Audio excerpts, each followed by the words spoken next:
Bueno, yo soy Laura López, soy psicoanalista de la Escuela Grupo Cero, que es una escuela de psicoanálisis y poesía, fundada en 1981, y el director es Miguel Óscar Menasa. Y bueno, el tema que nos convoca hoy es cómo afrontar la separación y los cambios. Bueno, es una charla de psicoanálisis, vais a escuchar algunos conceptos que no estoy muy acostumbrado, bueno, que tienen que ver con el inconsciente, ¿no? Porque el psicoanálisis te habla de esa nueva realidad que se abre, que es el inconsciente, ¿no? Nos dice que no somos dueños y señores de nuestra propia casa, y esto es principal para que entendamos muchas cosas de las que vamos a explicar hoy, ¿no?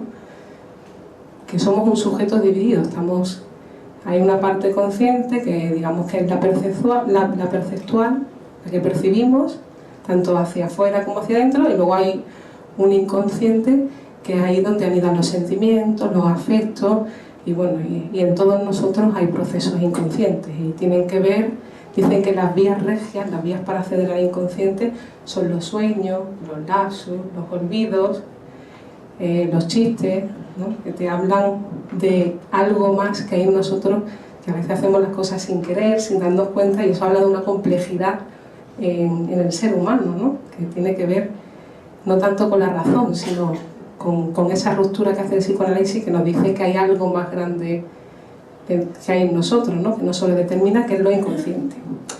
Bueno, he hecho una trampilla, ¿no? con el tema del título, porque he dicho cómo afrontar la separación y los cambios. Claro, cuando hablamos de la separación, me refiero a una cosa concreta, porque la primera separación que tenemos es con la mamá. Hay poetas que nos indican que vivir desde el principio es separarse. La separación no tiene que verse como algo, digamos, traumático, ¿no? En el sentido, o algo, no sé, uno que se sienta defraudado, ¿no? Sino que es algo necesario para la persona, que desde el principio tenemos que vivir separándonos constantemente. Porque claro, cada vez que tengo que volver a emprender una tarea, pues vuelvo a ser ese niño, ¿no? Ese niño pequeño que tiene que abrirse ante lo nuevo, donde no sabía uno qué camino tomar, qué identidad tenía, ¿no? Cada vez esa situación nueva remite a ese momento que es la separación principal, ¿no? Y entonces, ¿qué es eso de afrontar? Para el psicoanálisis lo normal es reemplazar todo lo que se pierde, y cuanto más rápido mejor. La capacidad de sustitución es un criterio de salud. Una sustitución de un ideal por otro, una persona por otra, cuanto más rápido se pueda hacer, el psicoanálisis nos dice que es un criterio de salud, que se puede sustituir. Pero claro, lo habitual es que los cambios cuesten trabajo, ¿no? Porque llevan un tiempo de adaptación, las separaciones, ¿no? Algo nuevo que acontece en la vida, aunque no siempre cuesta tanto cambiar, ¿no? Porque a veces lo vemos en ejemplos que tenemos alrededor, ¿no? También cuesta permanecer en una actividad, en un amor, en una profesión. Entonces, en ocasiones, cuando toca cambiar, uno ni siquiera puede hacerlo, porque quiere como permanecer en lo anterior, le cuesta, ¿no? En ese sentido, poder llegar a lo nuevo, ¿no? Y a veces cuando le toca permanecer, pues uno como que quiere cambiar y se aburre, ¿no? Y quiere cambiar otra cosa, que somos muy complejos, ¿no? Porque ahí está luego lo que se supone que es mejor para nosotros, pero luego vemos como cada uno hace de una manera diferente, incluso atentamos contra nosotros mismos, aunque desde la razón nos pueda parecer algo que no es normal, ¿no? Se supone que hay cosas que son por nuestro bien, son convenientes, pero en cambio vemos cómo nos boicoteamos constantemente, ¿no? Dice Einstein que un átomo es más fácil desintegrar un átomo que un prejuicio. Y es cierto, ¿no? Cuando uno se resiste al cambio, se resiste a abandonar antiguas ideas, porque claro, cuando algo viene nuevo en nuestra vida, las ideas que teníamos anteriormente, el pensamiento que teníamos anterior, no nos sirve. Es como cuando conocemos a una persona, ¿no?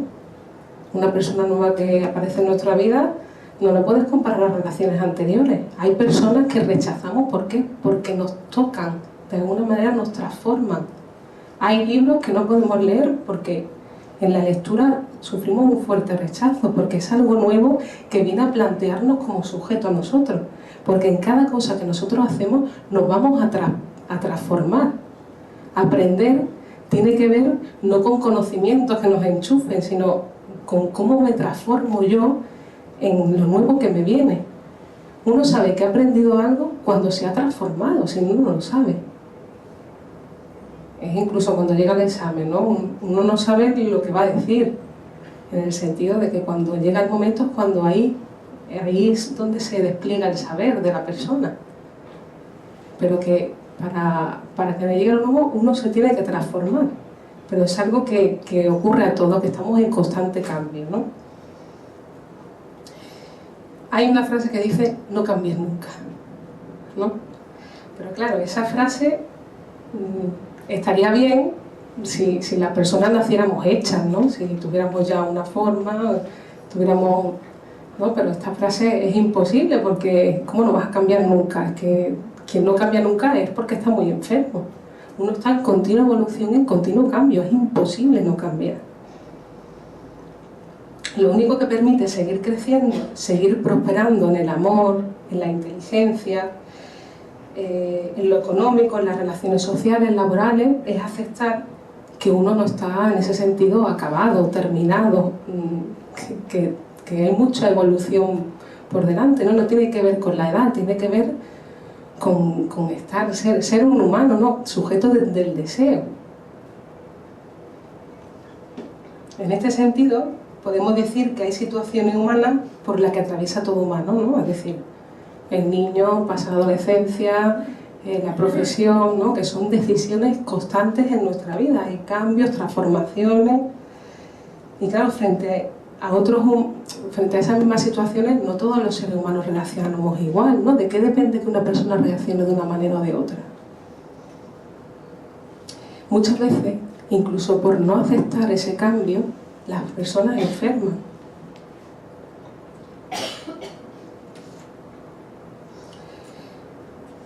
Claro, y lo mismo pasa también en lo profesional, ¿no? A veces uno no puede dar esos pasos y se cobija también en la enfermedad o en los lazos o en los accidentes, ¿no? Muchos accidentes laborales tienen que ver también con ese proceso de crecimiento, ¿no? Justo cuando va a acontecer algo importante en tu vida, ocurre un desastre casual, ¿no? Entre comillas, pero no es casual, sino que hay un deseo inconsciente en ti que se manifiesta ahí, aunque nos choque, ¿no? Aunque queramos creer que fruto de la casualidad hay algo que he participado, mi deseo ha participado en esa acción, ¿no?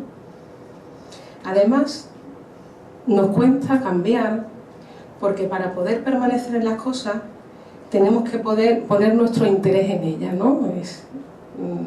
Digamos que Kant venía a decir que las cosas eran interesantes por sí, pero claro, no son las cosas interesantes por sí, tú eres el que pone tu libido, tu energía en el objeto. No, las cosas no son interesantes, eres tú el que rodeas con tu energía a ese objeto y lo haces tú interesante, y es a fuerza de repetir, de estar, ¿no? Que el gusto de hacer se hace haciendo, ¿no?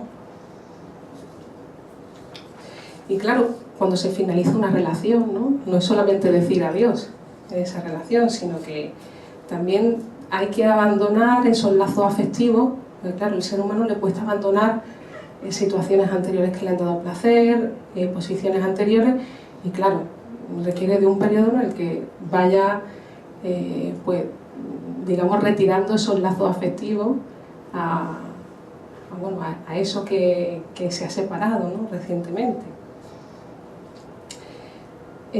Hay un fenómeno muy frecuente que aparece justo con la alegría de lo nuevo, que es la tristeza. Aunque parezca un poco paradójico, ¿no? En ese sentido, no siempre los cambios que incluso nos vienen a mejor suponen una alegría. Siempre hay una tristeza porque hay algo de ti que uno pierde, ¿no?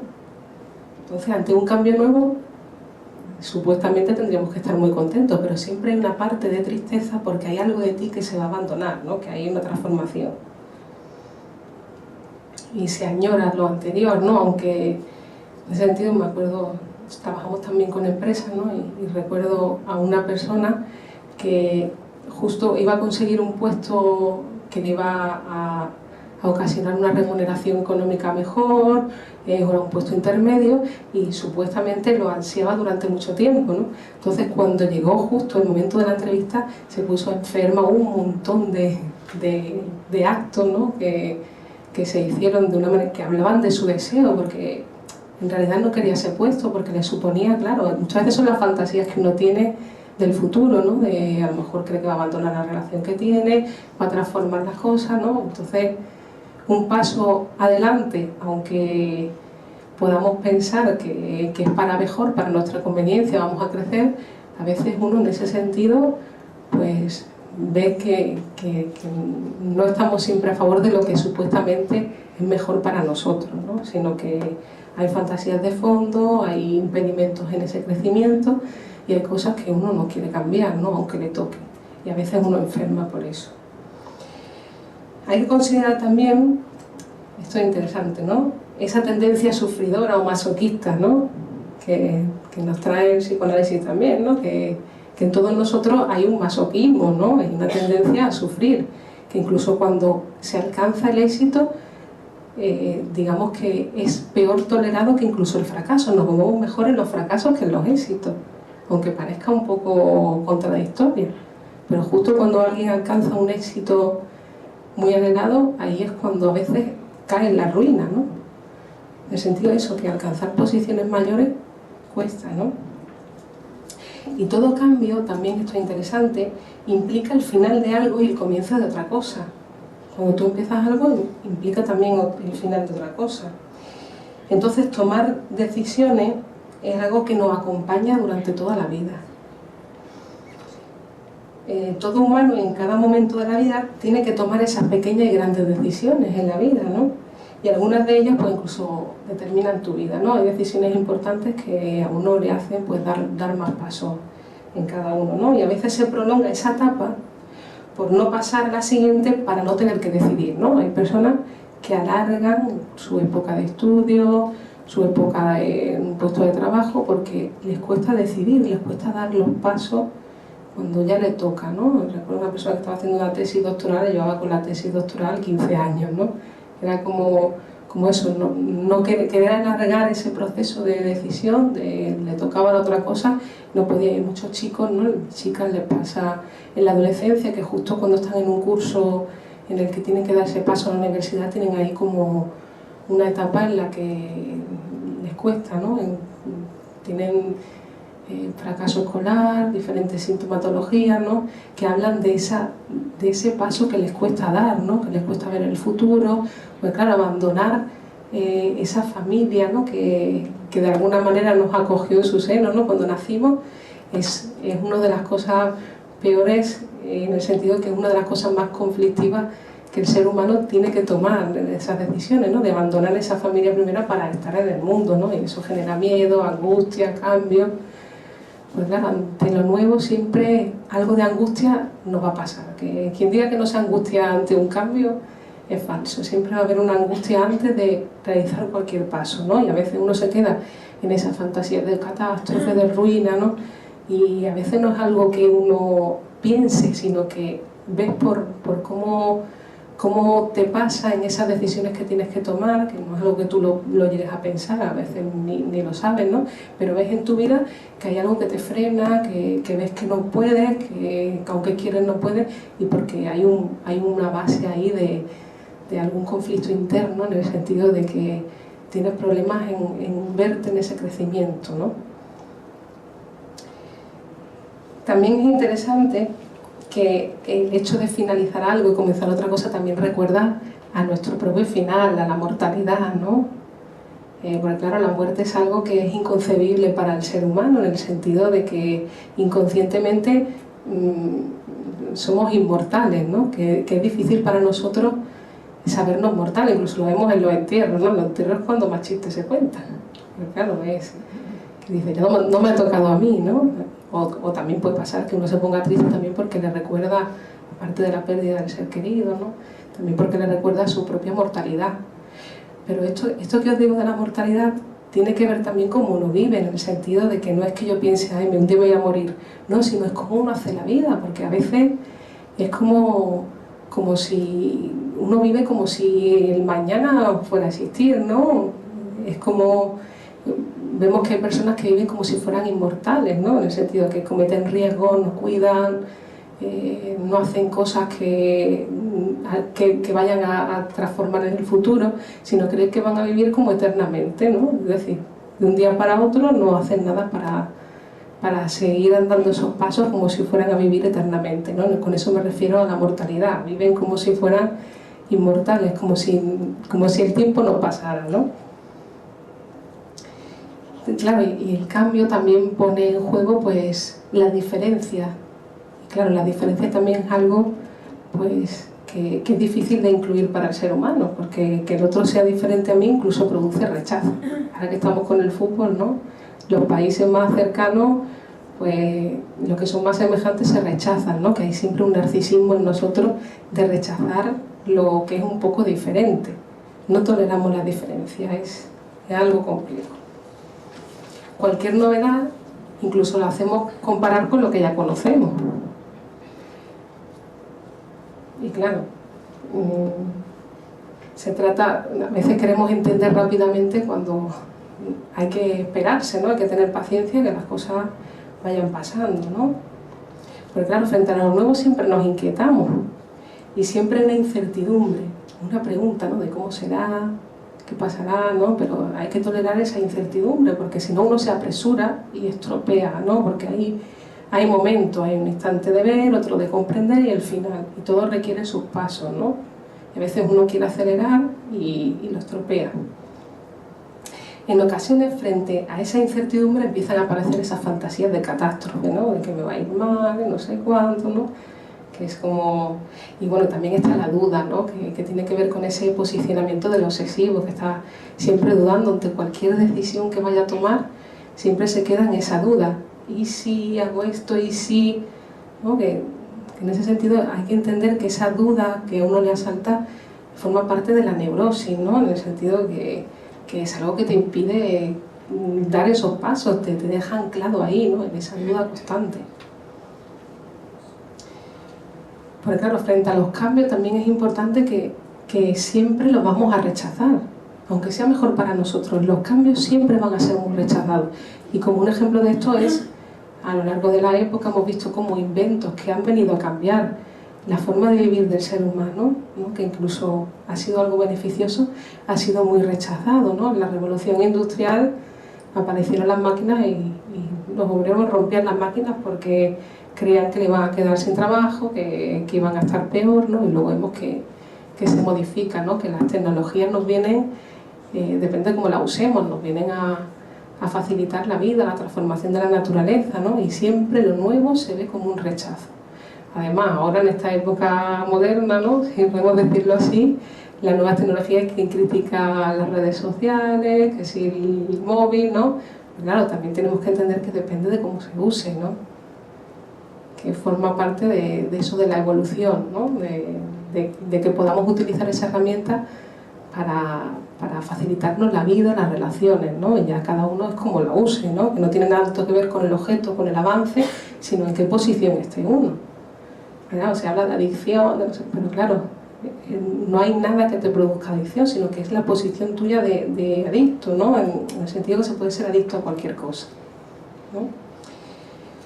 Muy bien, también es importante que veamos que, bueno, que hay que saber esperar, ¿no? En el sentido de que se reacciona drásticamente al rechazo de lo nuevo y claro, todo necesita un tiempo de adaptación. Y es importante eso, que sepamos esperar, tolerar esa incertidumbre.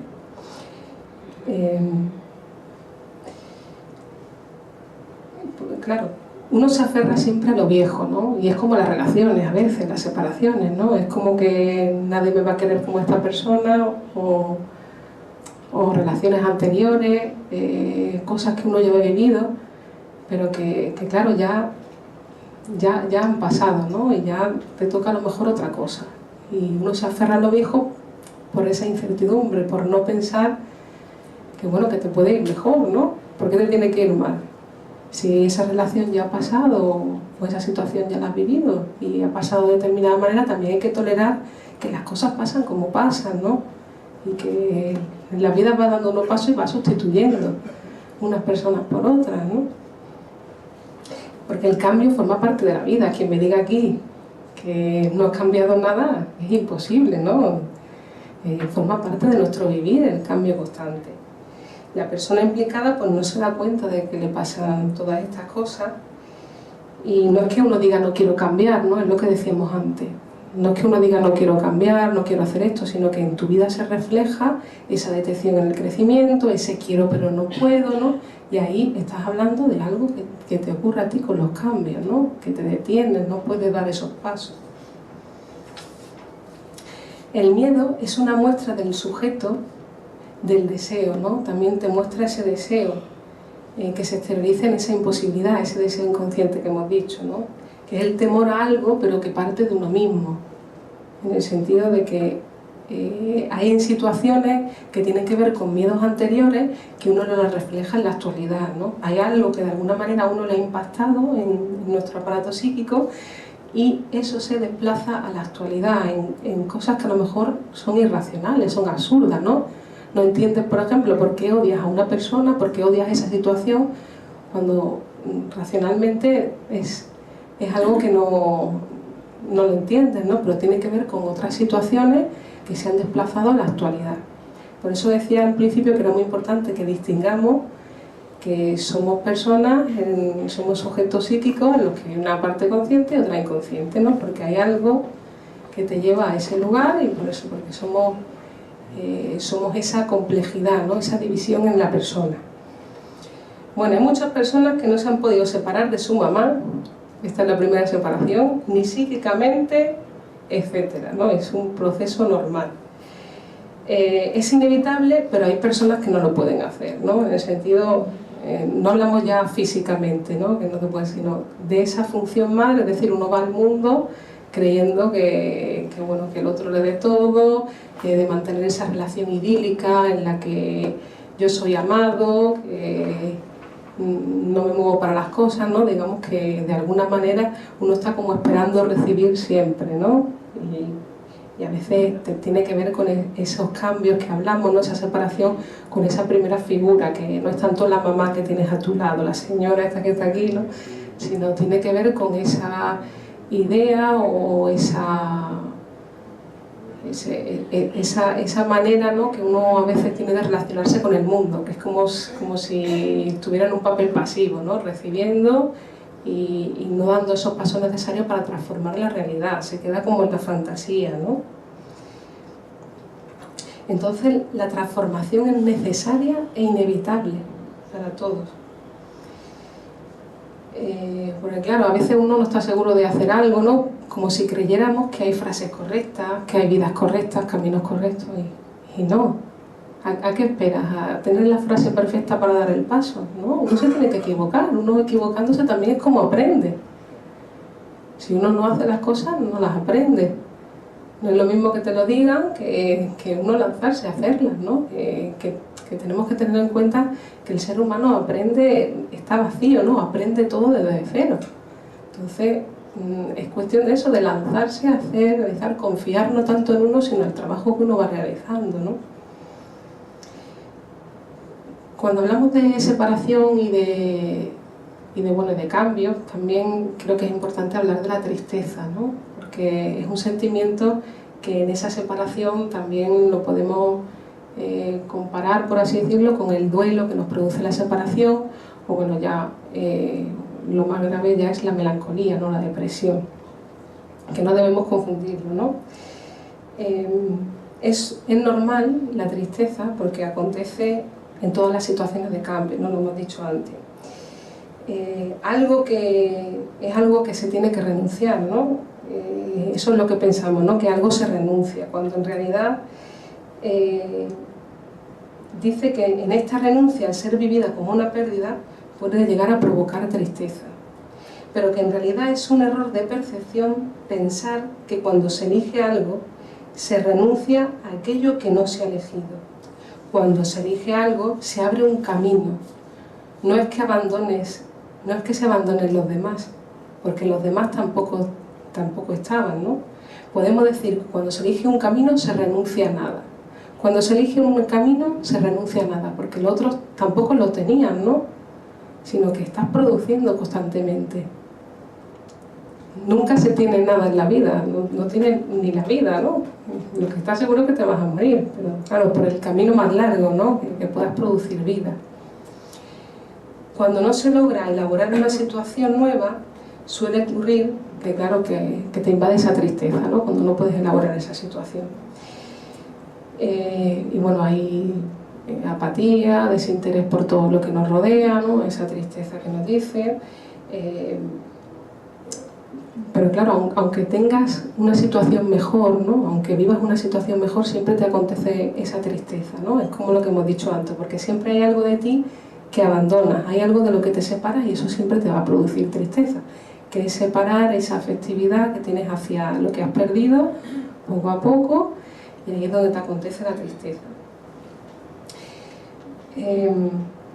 Y claro, también podemos diferenciarlo de la melancolía, ¿no? De la depresión, porque la tristeza es un paso normal que nos pasa a todos. Hay un duelo, ¿no? Por algo que hemos perdido, que puede ser una persona, puede ser un ideal, algo concreto, ¿no? Pero luego también está pero uno sabe lo que ha perdido, ¿no? Y es eso, esa tristeza que a uno le entra entre la separación. Pero luego hay digamos que hay otra complejidad mayor, que ya es la melancolía, la depresión, y esto ya acontece, uno no sabe lo que ha perdido con eso que ha perdido, ¿no? Es algo como más inconsciente, en el sentido de que no es tanto un objeto real, porque con objetos me refiero a lo mejor a una persona, una situación, ¿no? Tienen que ser intercambiables, en el sentido de que uno puede ser capaz de sustituir una persona por otra, un ideal por otro, pero claro, en la depresión uno no sabe lo que ha perdido con eso. A lo mejor hay personas que se le mueren seres queridos durante una época y a lo mejor de repente se le pierde un pañuelo que de alguna manera tenían con ese valor sentimental que decimos, y ahí es donde se genera la depresión, ¿no? O incluso hay depresiones que ocurren por ideales que uno tenía, a lo mejor del matrimonio, de la vida futura, ¿no? Y que ni siquiera sabe lo que ha perdido, ¿no? Porque en el sentido de que no le saben encontrar una explicación, ¿no? Y tiene que ver con eso, con una pérdida de un ideal, ¿no?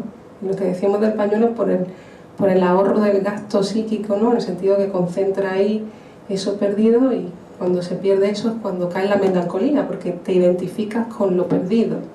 Y cuando es un mecanismo que utilizamos para el crecimiento también, que es algo normal que nos pasa a todos, pero la persona con depresión se identifica a eso que ha perdido y es como si cayera en el yo de la persona, es como si la sombra cayera sobre ti. Entonces esa tristeza tiene que ver también con esa agresividad, ¿no? Por el hecho de esa pérdida, ¿no? Incluso había una experiencia que cuenta el doctor Menasa, que es el director de la Escuela Grupo Cero, que hablaba en un hospital que trabajaba con Pichón Rivière, que era un psicoanalista maestro de Miguel Ángel Menasa, y bueno, contaba la experiencia que cuando era un teléfono de urgencia, ¿no? Y cuando las personas llamaban porque estaban en una depresión, ¿no?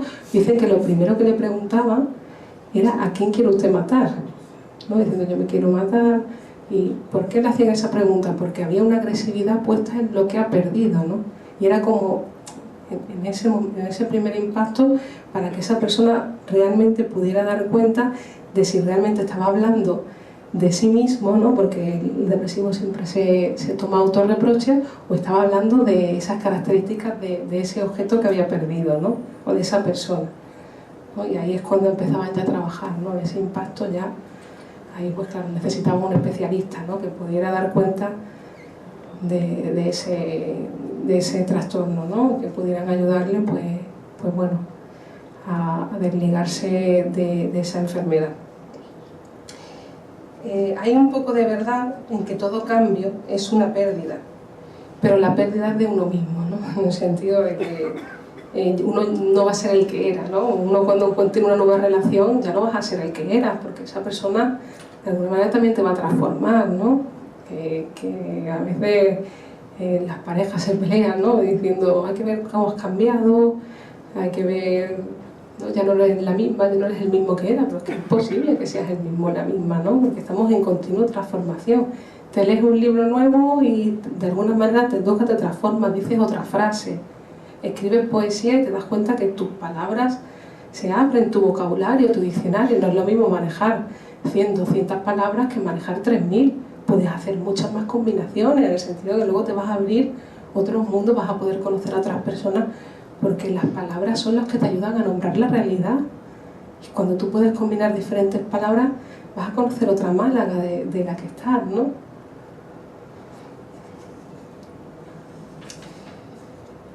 Si queréis preguntar algo, podéis ir preguntando. Pero bueno, vamos a leer.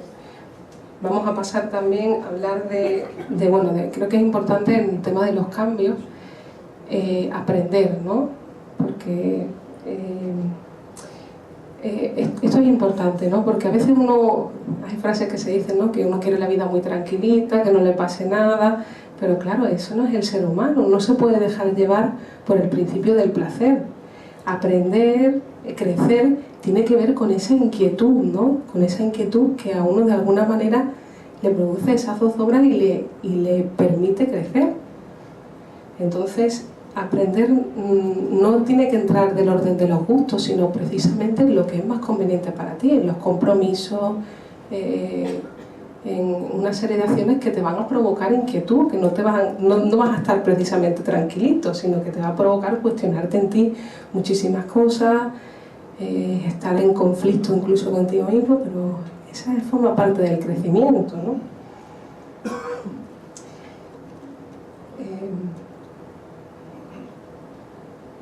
Y claro, no llegamos incluso a comprender, ¿no? En el sentido de que para nosotros lo importante es el aprendizaje, ¿no? En el sentido de que es lo que también nos hace vivos, ¿no? Y hablaba también con una persona que estaba en el proceso ya de jubilación, ¿no? Y claro, ves que a veces si tú no tienes un proyecto de vida, no tienes un futuro con el que construir, porque aprender te hace sentirte joven. Claro, una vez tienen la idea de que vivir es estar tranquilito sin que me pase nada, pero eso es vida. Realmente estás viviendo como si fueras un animal, ¿no? Que goza de lo inmediato. Y claro, el ser humano es otra cosa, ¿no? Precisamente uno se mantiene vivo por el deseo, ¿no? Que transmite a los demás, que estás en continuo aprendizaje. Ahí es como te rejuveneces, ¿no? Con las personas que están a tu alrededor, los proyectos de futuro. Claro, ¿qué vida tiene una persona que ya no tiene relaciones, no tiene deseo? Claro, ¿cómo nos pensamos, ¿no? Si pensamos de otra manera en la madurez o en el aprendizaje, ¿no? La vida, ¿no? Porque ya digo que a veces creemos que el estar tranquilito es lo mejor para nosotros, pero no es lo más conveniente. Incluso sabemos que esa energía que tiene que estar fuera de nosotros, si no se pone fuera de nosotros, de alguna manera incluso nos hace enfermar, ¿no? Porque cae en el propio cuerpo. Somos sujetos deseantes, deseamos deseos, ¿no? Y ese deseo tiene que estar en circulación. Si no está en circulación, pues cae sobre nuestros propios órganos, ¿no? Sobre nuestro propio yo.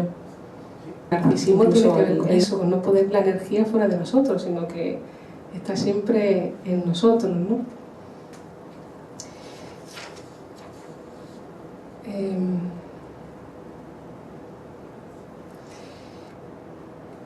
En la actualidad dependemos por completo de los demás, ¿no? Esto creo que es importante, y de las circunstancias. Porque claro, nuestra vida no depende solamente de nosotros, depende de la realidad, de otras personas, y claro, si no estamos dispuestos a cambiar, a transformarnos constantemente, es como que no te adaptas a los cambios, ¿no? No te adaptas a la vida, porque la vida no es como tú la piensas, es como luego llegas a la realidad y te van pasando una serie de circunstancias, vas conociendo personas, relaciones, libros, pensamientos, y ahí es donde uno se va transformando, ¿no? Que es imposible, ¿no? No poder transformarte, es que es algo que es innato del ser humano, en el sentido de que Si uno es un ser humano, está en constante cambio, aunque lo quiera rechazar, no es así, ¿no? Claro, porque para aprender en la vida, ¿no? Para ir creciendo, también es indispensable pues tolerar ese displacer que decíamos, ¿no? Si uno no tolera ese displacer en uno, pues claro, es como que uno no pone esos límites adecuados, no crece, ¿no? Si tenemos la oportunidad de ver a un niño creciendo, ¿no? ¿Cuántos límites le tenemos que poner? Le tenemos que hacer sustituir pues, goces, gustos que tienen, que a lo mejor no son los más convenientes para él. Uno puede comer todo lo que quiera, ¿no?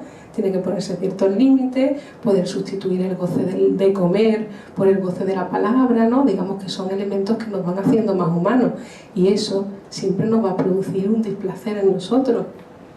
El aprendizaje puede ser con alegría, pero nos va a producir esa incomodidad, ¿no? Que también es la que nos produce esa tensión para que podamos seguir creciendo, ¿no? Os he traído un poema que también es de Menasa, ¿no? Lo he nombrado anteriormente, que se llama Más allá de los cuerpos, y dice así: más allá de los cuerpos es necesario hacer de la palabra nuestra residencia.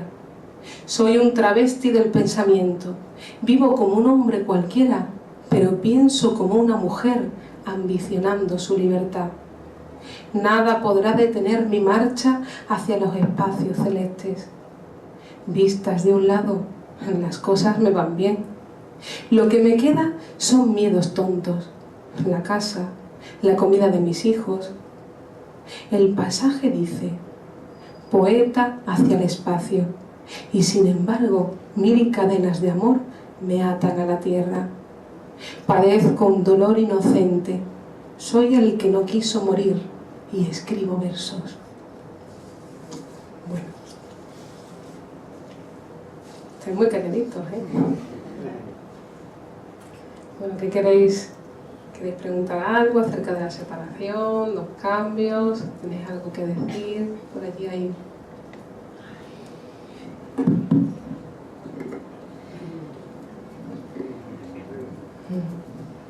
Yo quería preguntar. Sí, un momentillo, van a preguntar por ahí y ahora traen el micrófono por aquí. Hola, buenas tardes. Yo quería preguntar, ¿cómo te separas de la madre psicológica y pasas de ese papel pasivo a uno más activo? Bueno, la actividad y la pasividad forman parte del ser humano. Incluso dicen que lo masculino y lo femenino tiene que ver con la actividad y la pasividad. Pero, claro, no es tanto como te separas, ¿no? Es tener en cuenta que tenemos un inconsciente. Cuando uno tiene en cuenta eso y ve que en su vida a lo mejor no es como...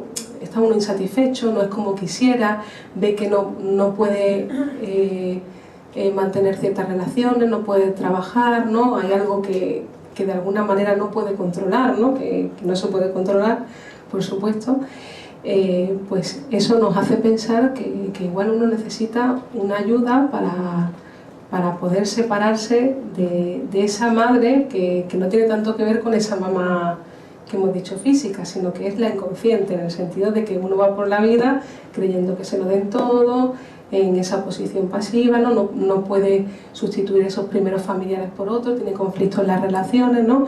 Porque claro, una persona sana, digamos que tiene que ver tanto con el cuerpo, como con lo psíquico, como con lo social, ¿no? Con el trabajo, con las relaciones, con todo eso, ¿no? Entonces, el psicoanálisis es la herramienta que nos permite esa madurez, ¿no? Porque al fin y al cabo es una madurez que nos hace separarnos de esas funciones, que no es tanto tu mamá o tu papá físico, sino de esas funciones que te hacen que no puedas desarrollarte el máximo de tu potencialidad, o que incluso sea una persona neurótica, un poco enferma, ¿no? Que le cuesta tener relaciones con las personas, le pasan situaciones laborales que no puede controlar, ¿no? Incluso no encuentra trabajo, ¿no? Está en situaciones, digamos, más pasivas, ¿no? En el sentido de que vemos que algo le pasa a esa persona que no puede evolucionar con su máximo potencial, ser una persona madura y adulta, ¿no? Muchas gracias. Gracias. por aquí.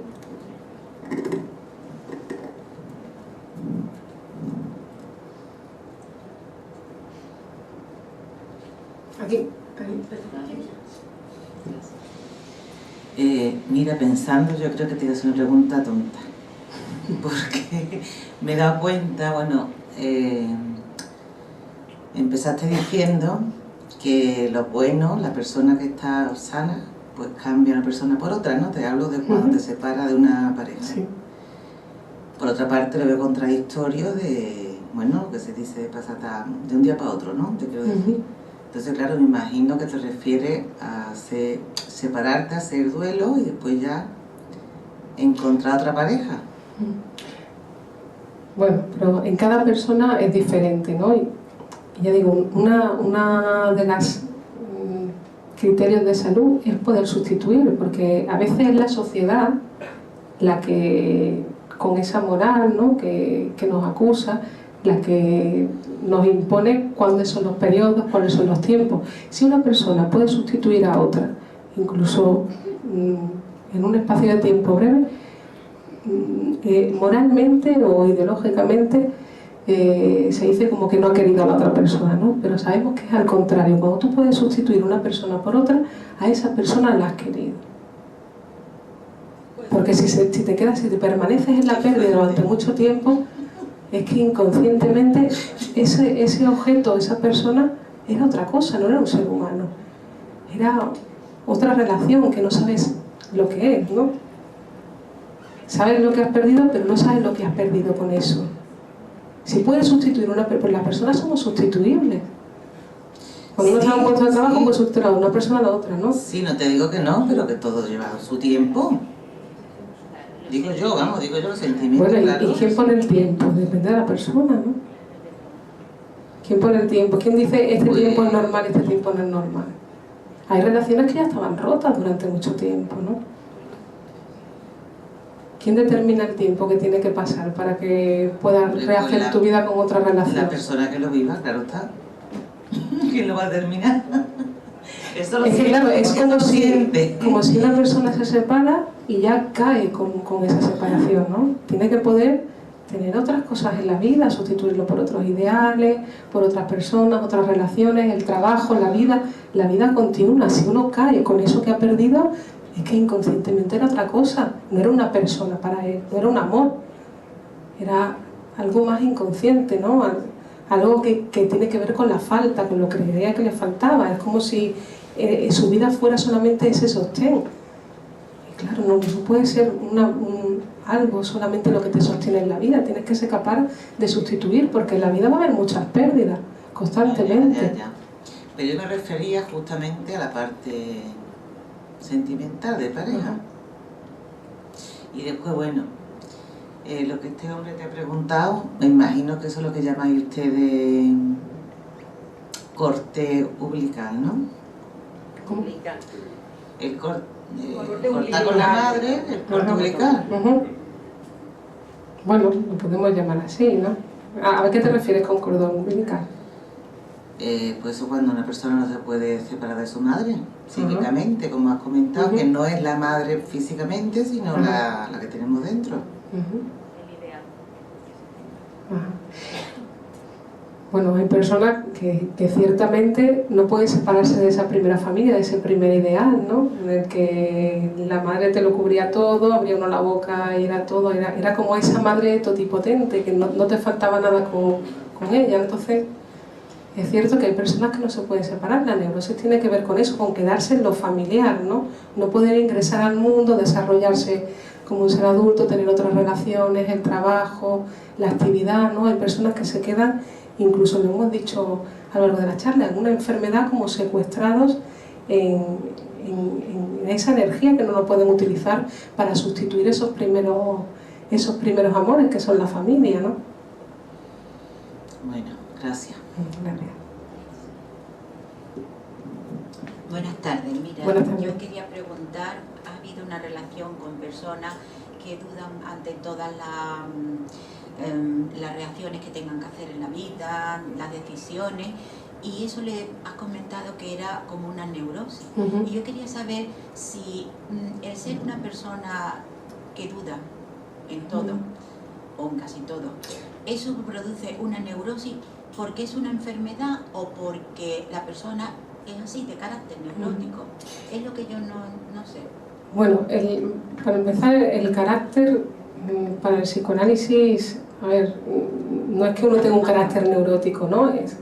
Con neurosis se refiere a que uno tiene secuestrada esa energía que debe de poner en la realidad porque cuando a uno no le satisface algo de la realidad, ¿qué hace? Uno se pone en la tarea para poder transformarla, esa realidad que le insatisface, que le produce incluso le conmueven algo y quiere transformarla, ¿no? Pero la persona con neurosis es incapaz de transformar la realidad.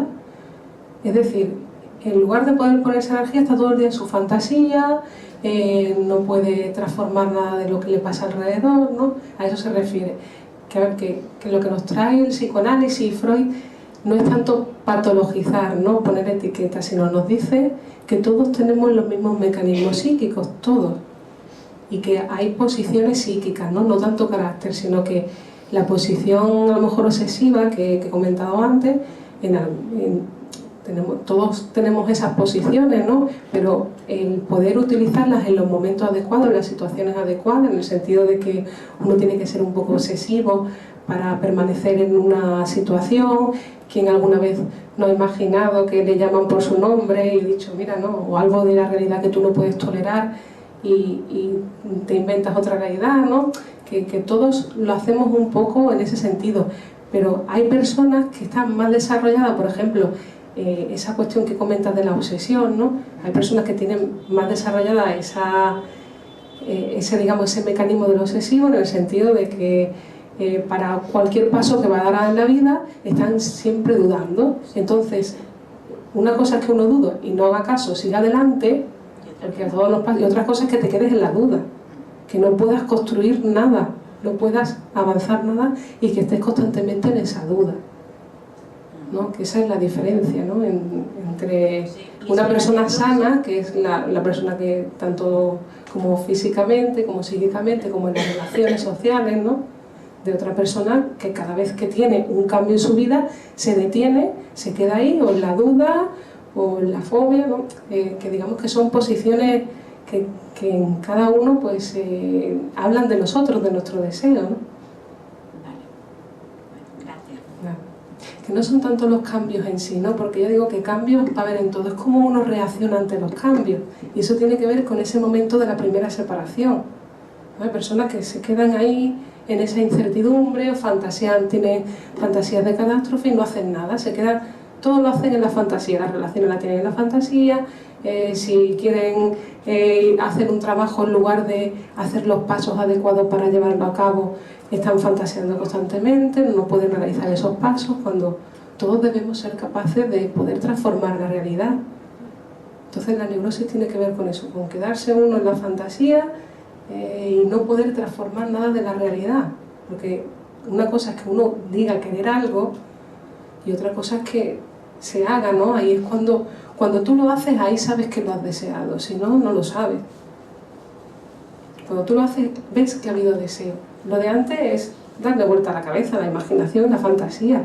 Pero si tú no haces los pasos necesarios para realizarlo, estás un poco en esa neurosis, ¿no? En que no puedes realizar nada, te quedas fantaseando todo el día y no haces los mecanismos adecuados para llegar a lo que dices querer, ¿no? Y frente a los cambios, por eso decía que somos como ese niño, ¿no? Frente a los cambios, que depende de cómo uno reaccione ante ellos, pues así ven en qué posiciones uno está, ¿no? ¿Alguna pregunta más?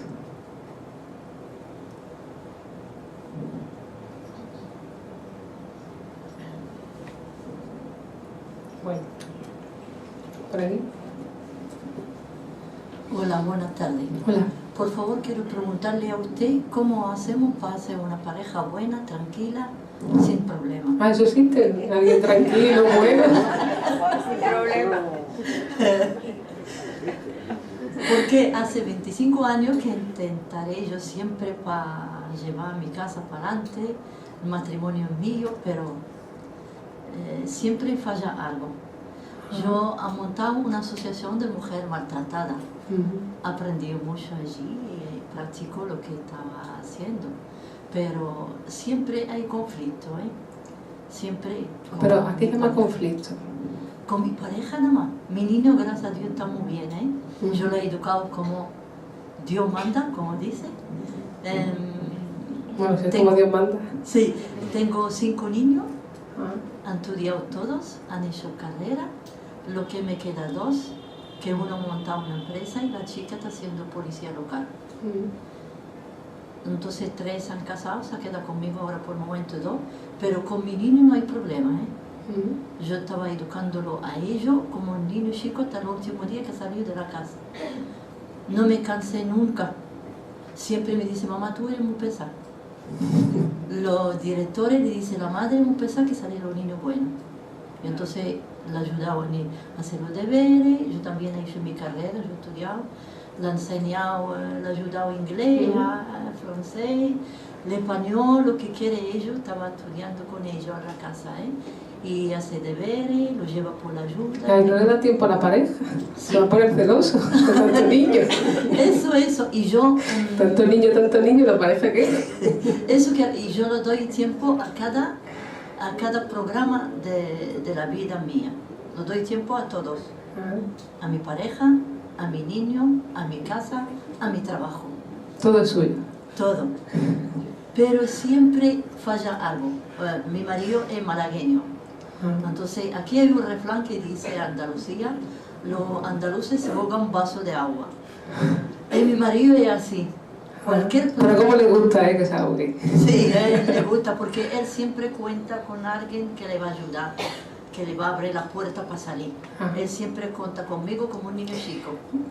Otro niño, ¿ves? Si es que ya estamos otra vez. Si ya estamos las mujeres queriendo poner a los niños, a los maridos como niños. Sí, como niños, es verdad. Así como no va a tener uno conflicto. Si uno quiere maternizar al otro, pues no hay pareja, hay hijos, ¿no? Ahí va. Ahora cuando te hartas ya... Es eso, es la posición, es lo que hablábamos antes de la madre, ¿no? No es tanto tu madre, sino cómo tú te relacionas con el otro, porque hay relaciones que muestras que es más una relación maternal que una relación de pareja, ¿no? Sí.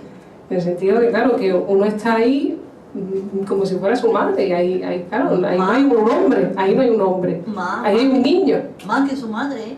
Su madre me dice, ¿cómo haces tú para aguantar a Antonio con el carácter que tiene, con la cosa que pide? Pero por eso, relacionarse en la actualidad con esas relaciones infantiles, ¿no? En el sentido de... Eso es lo que a uno le produce los conflictos con los otros, ¿no? Y es algo inconsciente, que uno no se da cuenta, que uno va haciendo el otro, como cuenta, ¿no? Hace su hijo, el otro hace, ¿no? Que son posiciones infantiles que uno toma en la actualidad. Cuando hay conflictos con los otros, en el sentido de que uno no puede tomar esas relaciones,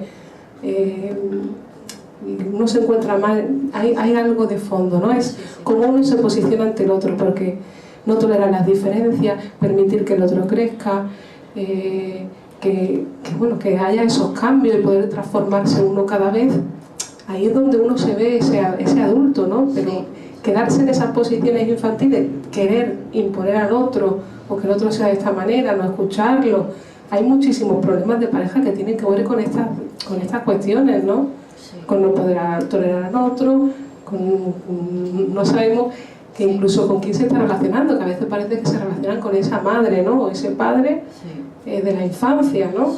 Por eso digo que a veces es como un espejo. Que por eso son tan complejas las relaciones, en ese sentido, porque no te relacionas tú no hay una relación, hay una relación tú con el otro contigo, tú con esos fantasmas que traes de todas esas telas familiares y del otro, ¿no? Digamos que hay mínimo cuatro encuentros en una pareja, no hay una relación, ¿no? Y a veces no hay ni pareja. Llegar a decir pareja es algo muy complejo, porque digo, a veces se van peleando las familias de cada uno y no se llega a realizar esa familia, ¿no? Por eso decía lo de separarse de la madre, que no es tanto, sino de esa educación, no es tampoco educación, ¿no? Sino esa ideología familiar que se transmite y que uno quiere imponer al otro, y que generar tu propia familia desarrollarte tú como adulto, pues vemos que no es fácil. Y no lo vemos con lo que decimos, sino cómo haces en tu realidad, ¿no? Cómo formas tu familia, cómo formas las relaciones, ¿no? Cuando hay conflicto, tiene que ver con todas esas cuestiones, ¿no? Con lo que uno trae, con ese posicionamiento que uno se pone de madre, el otro de padre. Hay muchos problemas en el sentido de que cuando se forma una familia muchas veces se mira más a los hijos, se olvida la cuestión de la pareja, ¿no? Solamente se puede sumar la parte familiar, no el hombre y la mujer, ¿no? Sí, sí, sí. Que digamos que es algo complejo por eso, porque tenemos que ver que hay en nosotros un inconsciente y es el que nos va a sobredeterminar en el sentido de que hace que tú te pongas en una posición o en otra. No es tanto darte pautas, decirte haz esto, haz lo otro, no, sino que hay algo en ti que ya estás hablando de cómo piensas, ¿no? De cómo piensas las relaciones, cómo te posicionas ante el otro, cómo haces, ¿no? Y eso tiene que ver con algo inconsciente. Sí, sí, sí. Vale, muchísimas gracias. Nada. Gracias. Bueno, ¿alguna preguntilla más? Hola, buenas tardes. Buenas. Antes has hablado referente a lo que es al carácter o la forma de ser neurótica de la persona, ¿no? Bueno, Freud dijo que neuróticos éramos todos, en el sentido de que todo el mundo se tendría que psicoanalizar, ¿no? Sí, o depresión neurótica. Bueno, depresión, neurosis, sí. Y la pregunta mía es, ¿qué tipo de relación tiene una persona de esta forma de ser, con este carácter, No en es la carácter. relación con pareja dentro de un mismo matrimonio? Si tiene que ser por parte de uno de ellos pues una forma de ser tolerante, admitiendo todo lo que diga para que esa persona no cambie en esos cambios continuos que se producen en esa persona, o tiene que ser una persona diciéndole continuamente no hagas esto porque resulta de que está en una duda inmersa dentro de ella. Pero es lo que decimos, ¿no? Uno se convierte en la mamá o en el papá del otro, ¿no? En decirle lo que tenga que hacer, lo que tenga que decir, ¿no? Y bueno, comentábamos que no es tanto cuestión de carácter, no es el carácter neurótico, sino que hay... Pero, perdón, antes decía que era una persona insegura, una persona que continuamente estaba cambiando dentro de su forma de ser. Claro, pero es que es imposible no cambiar. ¿Quién no cambia? Cambiamos todos constantemente. Cambiar continuamente Claro. de actitudes, de forma... ¿Usted no cambia? No cambia de opinión, Sí, pero de actitud. en el tiempo. Pero es que en la convivencia, hoy te dice a lo mejor, bueno, mira, vamos a ir a tal sitio. Cuando llega el momento dice, mira, he pensado que no. Entonces son cambios que te dejan completamente un poco desorientado. Bueno, entonces mejor... la relación ahí dentro de esa pareja tiene que ser dificilísima. Bueno, a lo mejor necesita de un profesional que le pueda escuchar qué está diciendo ahí, ¿no? Porque, no sé, ¿qué le dice? Que va a un sitio y luego... No, una persona que no tiene una idea fija ni sabe lo que quiere. ¿Pero quién tiene una idea fija? ¿Usted sabe lo que quiere? Bueno, Si eso nos pasa un poco a todos, ¿no? dentro de la idea fija puede tener distintos cambios a medida que se va proyectando. Pero, Bueno, eso es lo que usted piensa cómo tienen que ser las cosas, ¿no? Igual necesita a esa persona que la escuche un poco, que tolere que la que fue ayer no es hoy, ¿no? Que le pueda permitir que haya alguna escucha, ¿no? No, sí, escuchar, sí. Lo que pasa es que a veces uno se desconcierta, ¿no? Esa incertidumbre, ¿no? Que no sabe qué va a pasar, qué le va a decir el otro. Y uno cree que las cosas tienen que ser de una manera, que así es como son normales, uno quiere indicarle, pero luego se da cuenta que la persona reacciona completamente diferente, ¿no? Y a las mujeres que la entiende, ¿no? Muy difícil. Venga, Por eso, pero uno quiere entender al otro y cuando uno quiere entender al otro es para someterlo, ¿no? No. Claro. No. ¿Cómo uno que va a entender? No, para Como si no se entiende en uno mismo. comprenderlo. Pero querer entenderlo es como querer... Comprenderlo. Claro, para pero ayudarlo. comprenderlo a la forma que uno piensa. No Pero tiene por qué ser ni llevar esa finalidad. Si quiere a una persona... tienes lo que tolerar tiene que ella ser, sea así. No, tolerarla no, comprenderla. No, tolerar La que ella sea tolerancia así, para mí no es- querer que sea algo diferente, sino ella es así. Pues a ver, ¿no? Sí, No conservarla, ¿no? respetar como es, por supuesto. Claro. Pero la tolerancia es un punto Es difícil, de superioridad es difícil. dentro de la relación de las dos personas. Porque uno tolera que el otro es diferente a uno. La comprensión es la empatía que tienes con esa persona que trata de coger y ayudarle. Cuando tú tratas de ayudarle, la otra persona... ¿Y cómo pues, trata de ayudarle? comprendiéndola, sabiendo lo que necesita y dárselo. Pero claro, llega un momento en que esa persona quiere más. Es que siempre queremos más. Sí, hasta que Todo llega un el mundo momento quiere más. en que la otra persona se convierte en un objeto de la otra. Bueno, ahí ya es otra cuestión, ¿no? ¿Cuándo se convierte en un objeto de la otra? Cuando te das cuenta que realmente eres un cero a la izquierda. Y hay que tener mucho cuidado con eso. Vale, Pero vamos las a... relaciones son cosas de dos, ¿no? Que Sí, claro. uno llega hasta donde uno permite, ¿no? En el sentido... Son dos campos a descubrir. De Yo que para eso- mí que siempre hay tres espacios. El espacio personal de cada uno y después el espacio intermedio, que es donde tiene que haber un respeto mutuo y saber perfectamente hasta dónde debe llegar. Porque en el momento que pasa ese terreno, que es muy fácil de conquistar, mientras que la otra persona sea dócil, buena, comprensiva y va cediendo por evitar a lo mejor que haya discusiones. Bueno, pero a veces uno también es masoquista y la víctima a veces es el otro, ¿no? En el sentido que uno se pone en esa relación, ¿no? Que si uno termina de esa manera, algún deseo satisface, ¿no? Que todos queremos ser muy buenos. No, porque en ese queremos vivir sentido. tranquilos. Venga, muchas gracias. Gracias. Muy bien, bueno, pues por hoy ya hemos terminado la charla. Muy bien, muchas gracias por venir. Nos encontramos en julio, que tendría que quedar la fecha.